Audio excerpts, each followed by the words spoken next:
What's up, my dudes?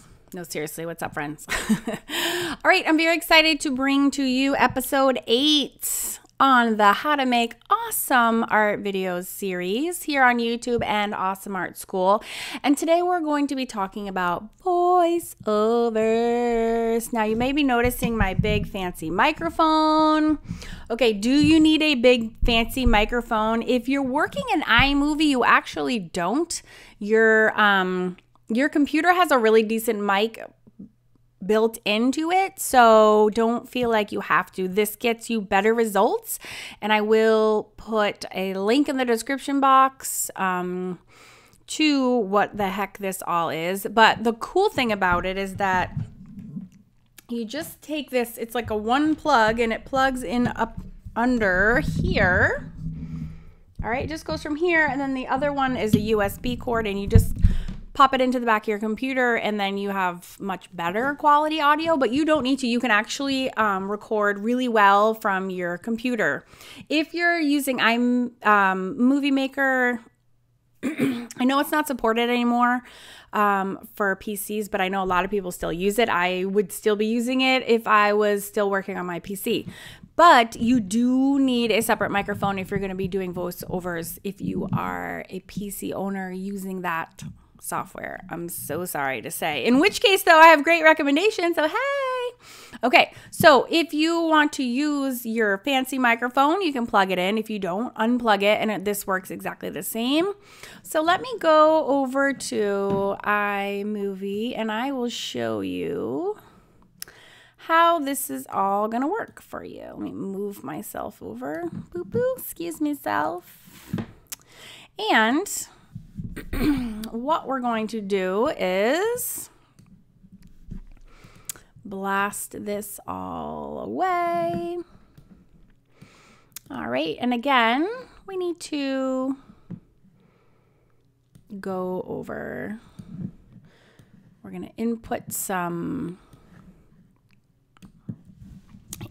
video into our little video timeline. And it's so easy in Movie Maker anyways to record yourself. There's a little microphone icon right here at the bottom left part of your screen where and if you hover over it, it says record voiceover. So there's a red button in the middle, and when I push it, you'll see what happens. Ready? It counts down. And then all of a sudden it's recording. Now this is a little trippy because I'm like recording the recording of my recording right now.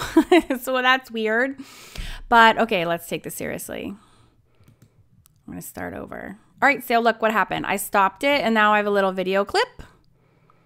I have a little audio clip, excuse me, that I'm gonna delete. So you can start this over and over and over again. All right, let's be very serious now. We're going to wait for the countdown. And then I'm going to say, I'm using my baby wipe to strategically activate the Stabilo all blue pencil. Yes, thank you so much for watching my amazing video. All right, and it left me this cool clip there. So if I want to hear it back, now I didn't. Now I'm going to go ahead and hit that icon again, and that like completely cuts off the recording part. Then I'm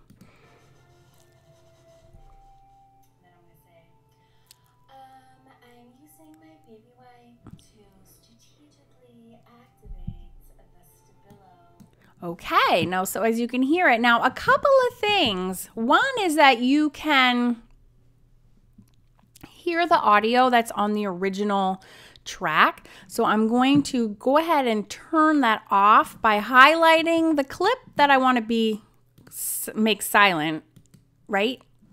So we go up to the volume icon, and then I'm going to go where it says mute audio, and I'm going to click that icon until the red slash appears that says mute audio. And now when I play it, strategically activate you just hear my voice, and then you're just watching what I'm doing. And you can like move that around just like you move anything around. Another thing you can do is you can take this original clip. I'm moving over to this one. And you can actually right click, excuse me, and go to detach audio, and it will actually take out the audio that's in the existing video. Maybe that goes somewhere else. I was clearly rocking out to some amazing classical, like Windswept, I don't know, Last Mohicans or something. Don't laugh, because you know you all have your music you love to jam to. So I detached it, because if you can hear it playing, I might get a copyright strike because that's copyrighted music. And so I would be like, and make sure to delete that. Or you can just leave it in and then turn the volume off accordingly. And you guys, that's pretty much all there is. So, and you can edit these clips the same way that you edit the movie clips and the same way that you edit the audio clips from your music. So they all work exactly the same way. The cool part is that if you need, if you do a really good job, but you only screw up on one little part, you can go back and edit, right click, split clip, right click, split clip, and you can edit out segments if you need to. I tend to do my whole thing without stopping, and then I just bang it out and done. And that's it, and it becomes part of it. So the other thing that we need to know is how to turn that up. Say I'm talking too softly. Okay, and then I add some audio. Okay. And again, remember I told you in episode 5, I think it was, you can layer these things in. I was not kidding. You can have video and then a layer of audio music and then your voiceover audio on top of that. So you can triple deck these things as many times as you need to. And let's see what that sounds like.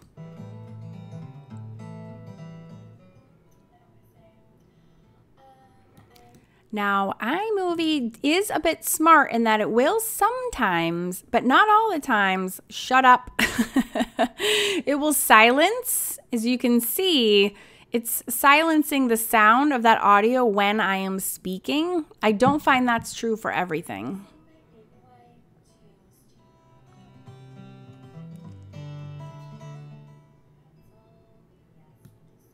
Okay, but if it's not acting accordingly, you can always take a chunk of that, go up to the volume setting and turn it down. So I'm turning it down to like 30%. And you can also turn up the volume of, say, the speaking part if you need help doing that also. And don't forget, the same rules apply that we learned before. You can also add, a still image onto the top. Remember, we stack the images up and the audio pieces go down. And you can still add text and captions and stack them on top of this way. So, hey, y'all. I am in the South, but I'm such a Yankee. I can never make the transition to say y'all. Makes too cringy. Oh. So there you go. So that's a voiceover, and it's actually very, very straightforward and simple. I used to be the most intimidated by that, and it's actually one of the easiest things to do. So I will link to this. The kit that I bought for myself came with the microphone, this thingamadobby, which helps take out any extraneous gross mouthy sounds, and it mutes it back just a little, evens out the audio a little bit. It also came with these fancy headphones, so if you want to, you can use this in the back of the computer if you want to just listen. If you just use them like regular headphones, and so when the sound comes out of the computer where you're watching YouTube or whatever, you can hear them this way, or you can plug this. And I need to do this so I can see what I'm doing. You can plug this into the bottom of your microphone. There's a plug. I'm doing such a bad job showing this to you. There's a plug in the bottom. Anyways, you can plug that in. And then the sound is only, I'm hearing it in my head and not out loud. So that's the whole kit, which it is nice to get all those kind of together in one kit and caboodle. And that's all you need. Again, if you're using a Mac, you really actually don't need this at all. You can just use the microphone that comes with a Mac. I just treated myself to Christmas 2017. I said, I'm worth it. I'm leveling up some of my equipment, and there you go. So I hope this video was super helpful, and I hope this whole series is helpful. If you guys want to share the whole playlist, you can feel free to do that. And again, these are going to live in the playlist on YouTube, and they're also going to live at awesomeartschool.com, where you can get free access to this whole tutorial series, as well as lots of freebie art tutorials on there as well. So thank you for watching, and don't forget to subscribe, and have an awesome day. Making awesome videos. I'll see you guys in the next one. Bye.